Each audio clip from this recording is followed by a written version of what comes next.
Recentemente a gente fez uma super aula sobre como viver de dividendos. A gente fez com o Felipe Tadevalto. Foi uma live e nessa live a gente falou, obviamente, sobre este tema. Como construir uma carteira geradora de renda para sua aposentadoria ou quem sabe você ter aí a sua liberdade econômica. E o pessoal aqui da Suno fez um recorte dos melhores momentos dessa live e a gente separou aqui para você conferir.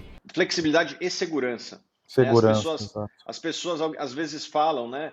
Ah, você é mão de vaca, você está economizando, o caixão não tem gaveta e tal. Na verdade, quem compra ações, ativos geradores de renda, está comprando duas coisas, na minha opinião. Está comprando liberdade e está comprando também segurança. Né? A gente viveu um ambiente muito instável aí nos últimos 2 meses, obviamente que a gente ainda vive, né? Bastante turbulento. E eu acredito que quem tem pelo menos uma renda passiva dorme mais tranquilo. Eu confesso que na situação que a gente viveu no passado, eu estava muito tranquilo por mim, eu estava mais preocupado com a reação que os outros investidores no Brasil iam ter e acho que eles, na média, se comportaram muito bem. Né? O investidor brasileiro foi um comprador de ações nos momentos mais difíceis. Eles deram aula ali, né? E até só pegando um gancho aqui rápido nessa questão que o Thiago falou, né? Muito importante mesmo ter essa liberdade, essa segurança. Ano passado, né, quando estourou a questão da pandemia, a gente não sabia como seria de fato tudo isso, né? Enfim, se a Suno até ia ter geração de caixa, ia ter receita, ou se ia ter uma quebra generalizada aí na economia, enfim, a gente não sabia, era tudo incerto, né? Eu até chamei o Thiago e falei, cara, se a gente precisar aí, eu estou disposto aqui pode reduzir meu salário, pode até zerar. E por que eu falei isso? Justamente porque os meus ativos ali, geradores de renda, né, num cenário assim, eles poderiam aí bancar a maior parte das minhas despesas. Então, poxa, é uma tranquilidade enorme, né? Porque tu pode ali naqueles momentos de estresse, de grandes necessidades, enfim, dificuldades, tu sabe que tem aquilo ali, tem aquela margem de segurança. Eu vou falar um pouco como eu faço, né? Uma estratégia até um pouco diferente do Felipe, né? Eu tenho uma parte significativa da minha carteira em ativos que pagam dividendos, né? Mas eu também tenho alguns ativos que não pagam dividendos, mas as empresas estão crescendo bastante. Eu acho que lá na frente podem até ser uma empresa que o Felipe vai comprar, né? Que eu compro empresas que muitas vezes têm algum crescimento e eu acho que tem valor. Exemplo, nomes, né? Google, Facebook, essas empresas. A Apple, quando eu comprei lá atrás, né? Eram empresas que não pagavam dividendos, mas eu via um crescimento acelerado que podia ser que lá na frente vão ser empresas que podem pagar um dividendo interessante. Ainda vou convencer o Felipe aí a comprar uma outra ação que não paga dividendos. Você compraria, Felipe? Eu tenho ações que não pagam dividendos também. Só que eu deixo uma parte menor, né, da carteira. Então ali na nossa carteira valor ali, por exemplo, inclusive tem sido ali na carteira valor algumas daquelas ações ali são as que eu tenho até aportado aí nos últimos meses. Então a maior parte da minha carteira, a maior parte é em dividendo mesmo, mas eu deixo sim sempre uma parte ali para crescimento. E isso a gente até vai falar no curso, a gente vai abordar isso aí também, que tem muita questão de perfil, né? Às vezes o investidor ele é um investidor que não precisa hoje da renda, né? Ele não precisa hoje necessariamente hoje se aposentar, então ele pode ter sim uma parte da carteira em crescimento para lá na frente ter a renda, né? Eu vou até falar um conceito importante que tem no curso. Tão importante quanto o dividendo é o crescimento do dividendo. A gente já viu muitas empresas que pagam dividendos altos, só que por uma série de motivos os dividendos vão caindo ao longo do tempo e daí, às vezes, até minguando, né? Cielo, Eternit, são empresas que até pagavam dividendos altos, mas por conta da situação do mercado que elas estão inseridas e também, às vezes, da gestão, os resultados foram crescentes. Eu acho que tão importante quanto o dividend yield é o crescimento do dividend yield. Você tem que, muitas vezes, comparar essas duas coisas. Acho que a pior coisa que o investidor pode fazer, Felipe, talvez eu queria até saber a sua opinião, é comprar uma ação só porque pagou dividendo.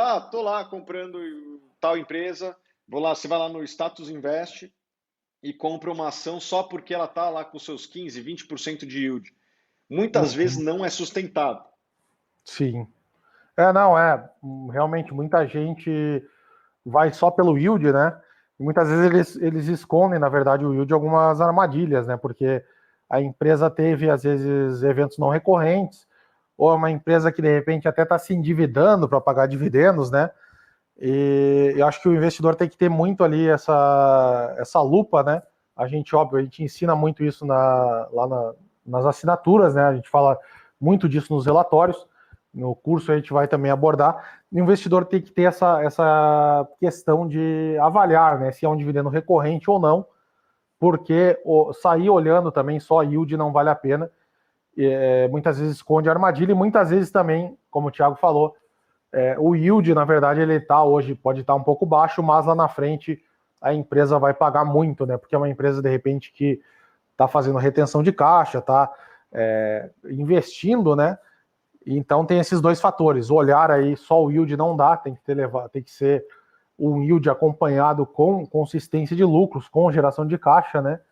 E também aí considerar que tem empresas que pagam um yield mais baixo, mas podem pagar muito lá no futuro. Thiago, me tornei assinante de Assuno e já comecei meus aportes de acordo com as recomendações. Mas tem uma dúvida: como distribuir meus dividendos? Eu vou falar um pouco como eu faço e depois eu queria até a palavra do Felipe. Eu recebo esses dividendos e me pergunto qual é a melhor oportunidade no momento. E vou lá e compro essas ações. Vou falar um pouco do que eu vejo hoje de oportunidade no momento. Eu estou gostando muito das estatais, tá? Banco do Brasil, Eletrobras, Petrobras. Quem me acompanha faz tempo sabe que eu sempre tive uma certa objeção a investir em estatais. Eu gosto de empresas que tenham capital privado, mas eu acho que elas, primeiro, as estatais nunca tiveram um balanço tão saudável. É provavelmente o melhor balanço dos últimos 10 anos que essas empresas estão apresentando. A Basileia do Banco do Brasil é muito forte, o endividamento da Eletrobras está baixo, da Petrobras está talvez um dos menores patamares dos últimos anos. As empresas tão saudáveis, estão gerando caixa. Só que o preço delas está muito próximo da mínima dos últimos anos, lembrando os múltiplos, né, daquela época de 2015 e tal, quando as estatais estavam destruídas. Assim, a Petrobras só não quebrou porque foi salva pelo Banco do Brasil, pela Caixa e pelo BNDES, senão teria quebrado, né, não conseguia se financiar no mercado internacional. Hoje essa empresa está saudável e gerando muito caixa, deve pagar muito dividendo. Então você tem aí uma dicotomia muito grande, você tem múltiplos muito próximos daquele período mais assombroso e as empresas muito saudáveis. E eu acho que uma série de mudanças, cada uma da sua maneira, foram mudanças permanentes, inclusive na lei, que me reforçaram a governança dessas empresas. Então, hoje, nesse momento, eu estou comprando ações dessas estatais. Mas o pessoal tem gente que vai até ficar bravo com isso, não invisto em estatal. Cara, tudo bem. E lembrando, eu não estou dando um all-in, eu não estou botando tudo que eu tenho nisso. Eu estou pegando o meu dividendo e mais aquilo que eu consigo poupar todo mês e comprando um pouquinho lá. Isso, as estatais vão representar ali, talvez, daqui muito tempo, se eu continuar repetindo isso, uns 10% do meu patrimônio, daí eu paro, daí eu vou encontrar outra coisa para fazer. Mas é assim que eu faço. Recebo meu dividendo, junto com o que eu consegui poupar. Então, ganhei 1.000, poupei 1.000, 2.000. E eu me pergunto, qual é a melhor oportunidade no momento? Hoje, na minha opinião, são as estatais. Você pode até discordar de mim, tudo bem, não tem problema, mas eu gosto desse método, de você se perguntar qual é a melhor oportunidade neste momento e comprar. Nunca compre com dividendo a empresa que pagou o dividendo. Sempre se pergunte o que é melhor fazer com esse dividendo no momento. E aqui até um ponto que, linkando até com a crônica, né, que eu citei ali nos slides anteriores, um ponto ali, apesar da crônica, né, ter essa questão de disciplina e mostrar, né, o poder da paciência, dos dividendos e tal, o Arnaldo ali, ele, de certa forma, ele foi muito imprudente num ponto de só ter acumulado ações da Vale, né? Acho que, por exemplo, ali ficar realmente mais didático, mais fácil de ser entendido, né? Então, houve essa acumulação só de um papel. E eu, nesse caso, eu discordo, né? Óbvio que deu muito certo. Quem tem o Arnaldo aqui hoje, no caso ali, ele, poxa, com os últimos dividendos aí da Vale, deve estar recebendo aí uma fortuna, né? Mas eu faço similar aí ao que o Thiago falou. Eu costumo, no momento que eu recebo meus dividendos, né? E junto com o meu aporte mensal, eu faço eu dou uma filtrada ali, né? Observo ali, por exemplo, nos rankings da Suno, né?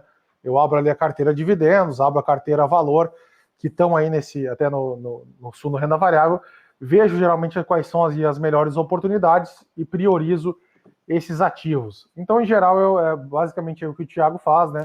Eu observo quais são as melhores oportunidades, seja em fundo imobiliário, seja em ações brasileiras, né? Enfim, pode ser também em ações estrangeiras. Observo ali aquele momento e faço o meu aporte. E é engraçado, né, Thiago, que é muito difícil a gente não ter oportunidade na bolsa, né? Mesmo quando a gente vê o mercado subindo, a gente viu agora mesmo na recuperação da pandemia, né? A bolsa subiu aí de 60 e poucos mil para chegou a 125, né? Agora está 115, 116. Ainda assim, eu continuo vendo muitas oportunidades, um mar de oportunidades, né? Então, o investidor sempre tem, dificilmente ele vai ficar sem ter o que comprar, né? E eu acho que isso é muito interessante porque no momento que entra o dividendo, está sempre entrando o aporte, ele vai ter sempre ali ativos para reinvestir e ativos diferentes, muitas vezes, né? Então ele vai formando ali uma carteira previdenciária diversificada também, né?